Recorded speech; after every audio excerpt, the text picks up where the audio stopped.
Price God எல்லாருக்கும். உம், எல்லாரும் நல்லா இருக்கீங்கன்னு நம்புகிறேன் ஆண்டோடைய கிருபையினால. எல்லாருக்கும் ஆம், ஒரு பிளெஸட் லென்ட் ஒரு சீசனாக இருக்கணும்னு நான் ப்ரே பண்ணுறேன். இன்னைக்கு இது கொடுக்கப்பட்டிருக்க வார்த்தை வந்து மத்தேயு அதிகாரம் 9, 2 வசனங்கள் தான். 14.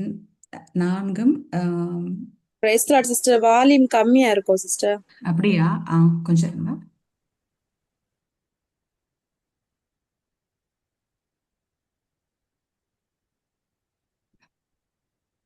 இப்போ கேக்குதா? கேக்குது சிஸ்டர். கேக்குதா? Praise God.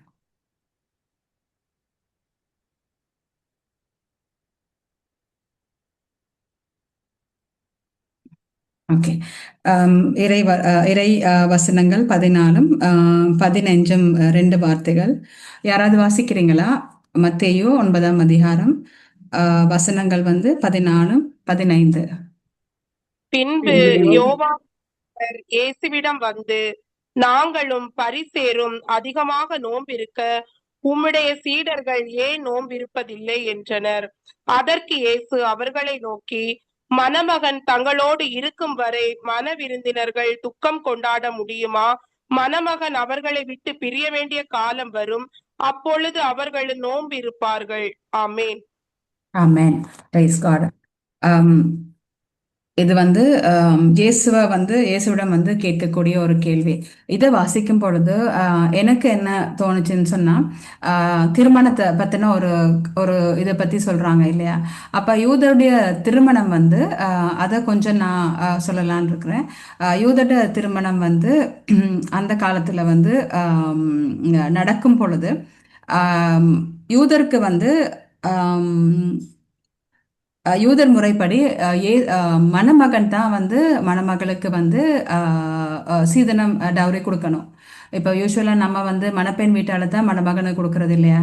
பட் அந்த முறைப்படி மணமகன் தான் மணமகளுக்கு அந்த டவுரியோ அந்த சீதனம்ன்ற அந்த அந்த ஒரு பரிசு தொகையாக அவங்க கொடுக்க வேண்டிய ஒரு சட்டம் இருந்தது.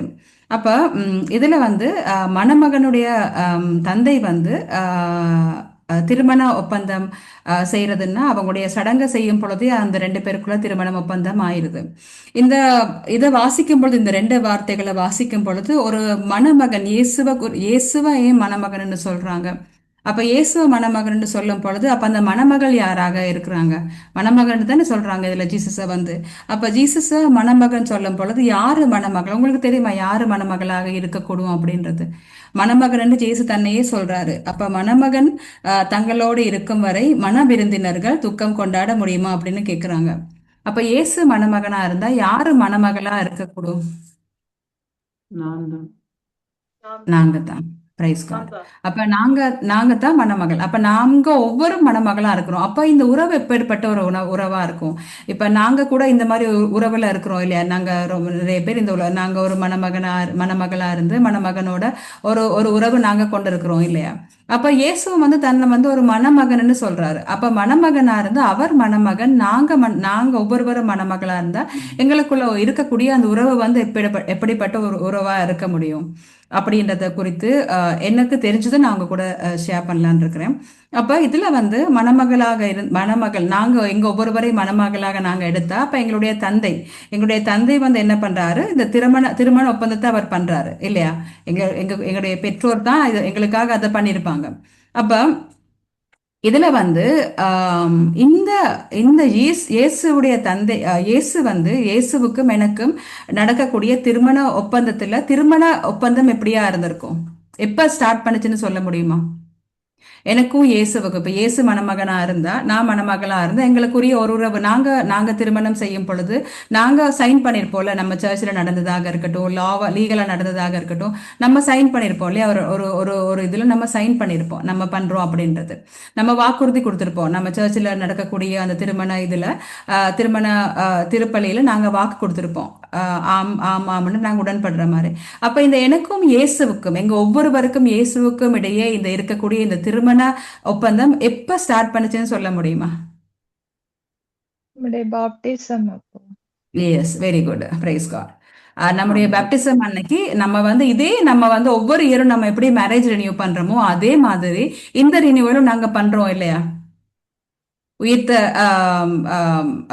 ஈஸ்டர் விஜில் அன்னைக்கு என்ன சொல்றது தமிழ்ல என்ன சாட்டர்டே உயிர்ப்பு சனிக்கிழமையா? உயிர்ப்பு உயிர்ப்பு. உயிர்ப்பு பெருவிழா.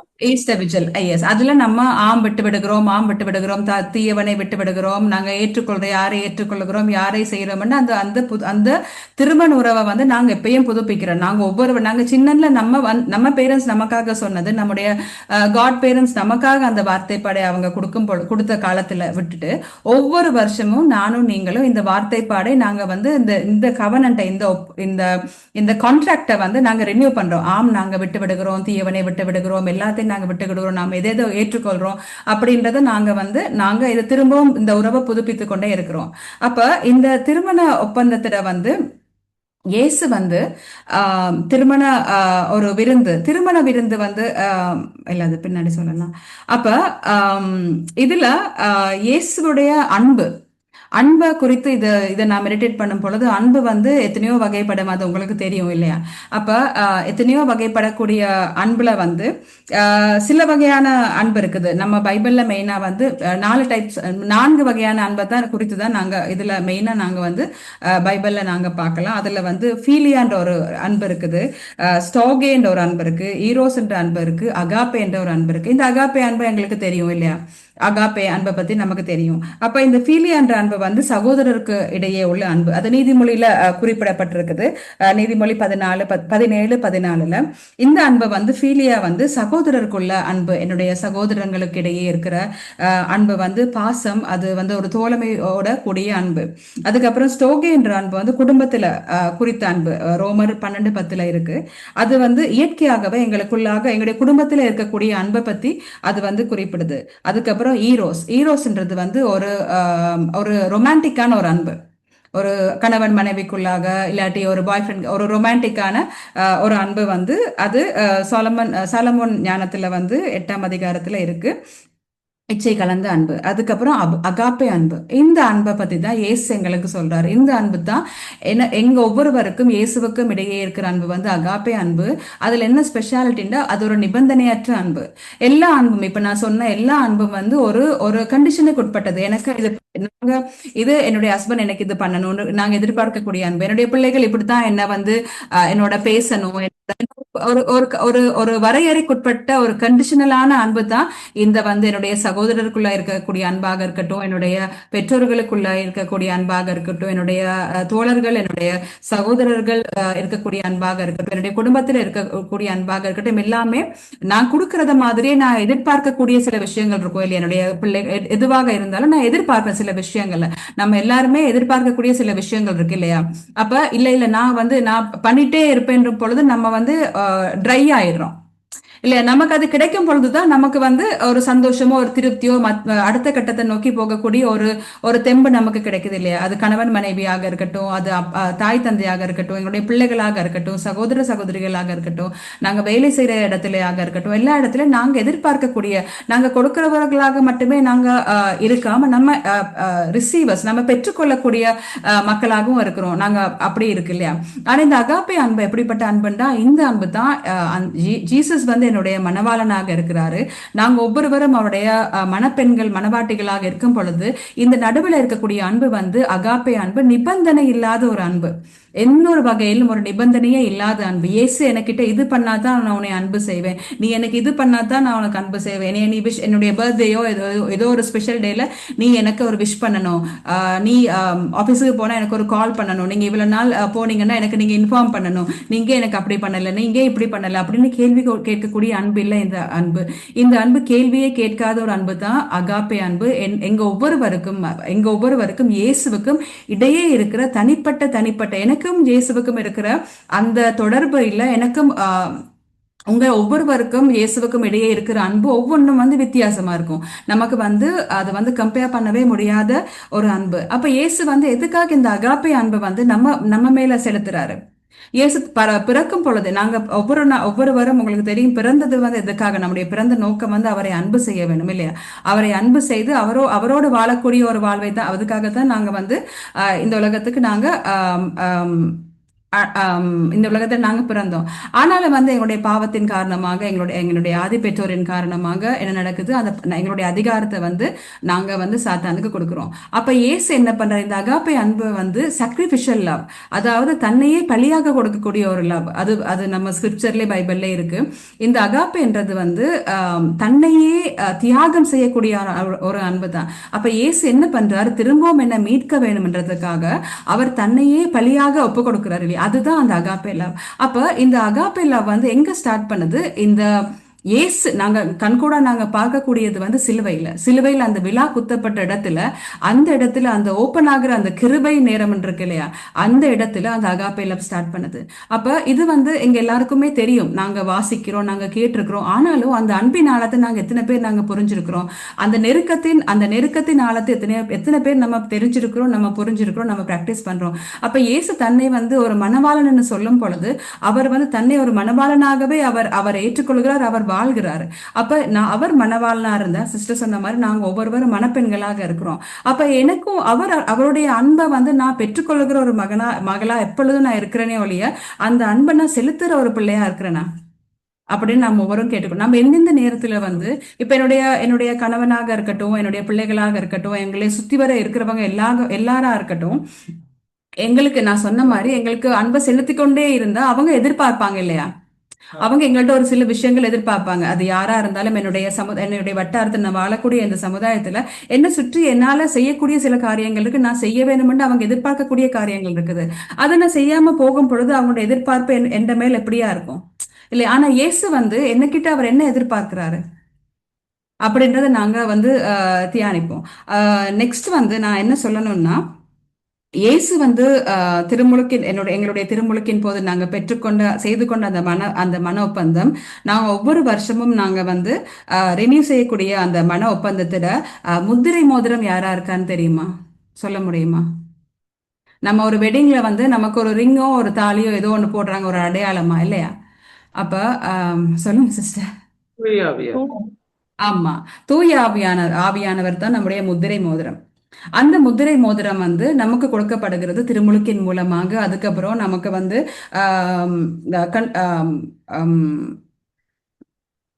என்ன சார் அந்த சாக்ரமெண்ட், உறுதி பூசுதல், மறந்துட்டேன் தமிழ். உறுதி பூசுதல் மூலமாக நமக்குள்ளால அது வந்து என்ன சொல்றது, ஸ்ட்ரென்தன் ஆகுது இல்லையா? அப்ப அந்த முத்திரை மோதிரம் வந்து ஆண்டவர் என்ன பிரித்து அவர் வந்து எனக்கு ஒரு முத்திரையாக ஒரு மோதிரத்தை கொடுக்கிறார், தூய ஆவியானவரை. அது வந்து எனக்குள்ளாக கொடுக்கக்கூடிய ஒரு கவனன்ட், நான் ஒரு தாலியாகவோ ஒரு ரிங்காகவோ நான் போடக்கூடிய ஒரு முத்திரையா தான், ஒரு ஸ்டாம்பா, ஒரு அடையாளமா தான் அந்த தூய ஆவியானவர் கொடுக்கிறாரு. அப்ப அவர் வந்து எனக்கு என்ன ஒரு கிஃப்ட் கொடுக்கிறாருன்னா, தூய ஆவியானவர் எப்படி ஒரு திருமணத்துல அந்த மணமகன் எவ்வாறு அந்த மணமகளுக்கு வந்து கிஃப்ட் கொடுக்குறாங்களோ அது மாதிரி தான் எனக்கு வந்து தூய ஆவியானவருடைய கொடைகள் எனக்கு வந்து கிஃப்டா கொடுக்கப்படுது.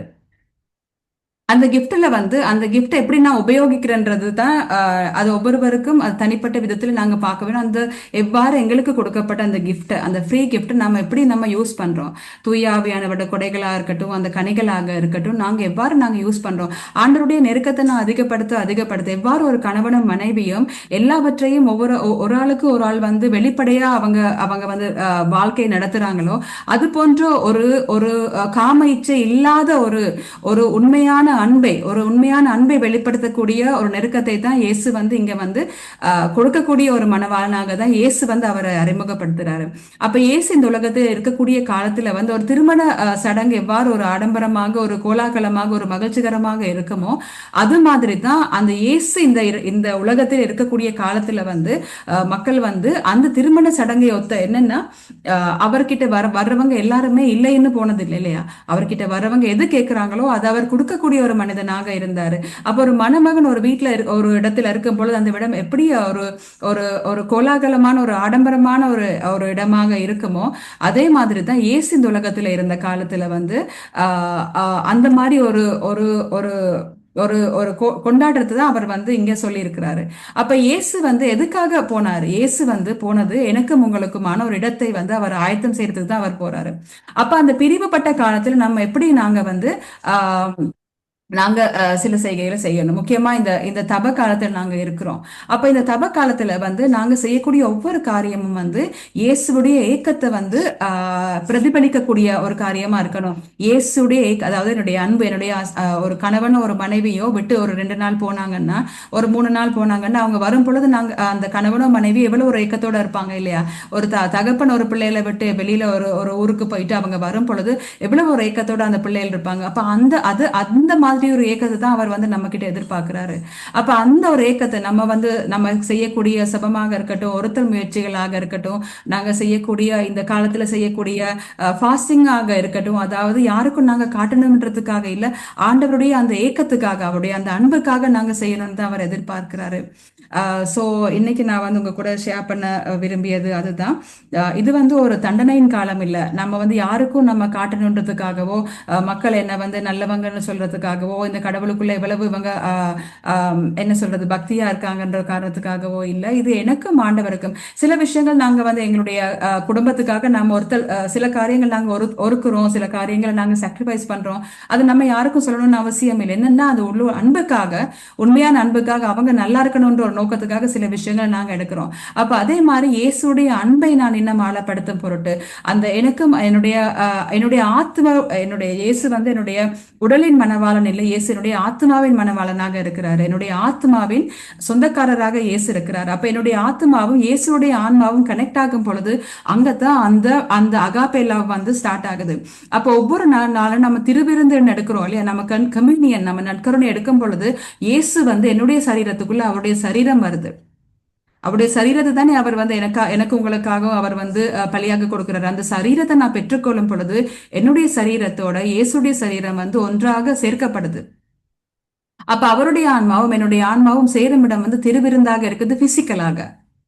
அப்ப அப்பேற்பட்ட ஒரு ஒரு ஒரு தொடர்புல, அப்பேற்பட்ட ஒரு ஒரு ஒரு ஒரு ஒரு உறவுல நாங்க இருக்கும் பொழுது அந்த உறவில் வந்து அவர் கொடுக்கிறவராக மட்டுமே இல்லாம நான் பெற்றுக்கொள்ளுகிற ஒரு பிள்ளையாக மட்டும் இல்லாம நானும் கொடுக்கக்கூடிய ஒரு பிள்ளையாக, என்னுடைய ஆத்மாவை நான் வந்து சந்தோஷப்படுத்தக்கூடிய, என்னுடைய ஆத்மாவை நான் திருப்திப்படுத்தக்கூடிய ஒரு பிள்ளையாக இருக்கத்தான் இந்த தபசு காலம் வந்து எம்மை அழைக்குது. ஸோ நம்ம ஒவ்வொருவரும் வந்து இந்த ஒரு அண்டர்ஸ்டாண்டிங், என்னுடைய பிசிக்கலான எனக்கு ஒரு கணவன் இருந்தாலும் என்னுடைய ஆத்மாவின் கணவர் வந்து ஜீசஸாக இருக்காரு, என்னுடைய ஆத்மாவின் மனவாளன் வந்து இயேசுவாக இருக்கிறாரு.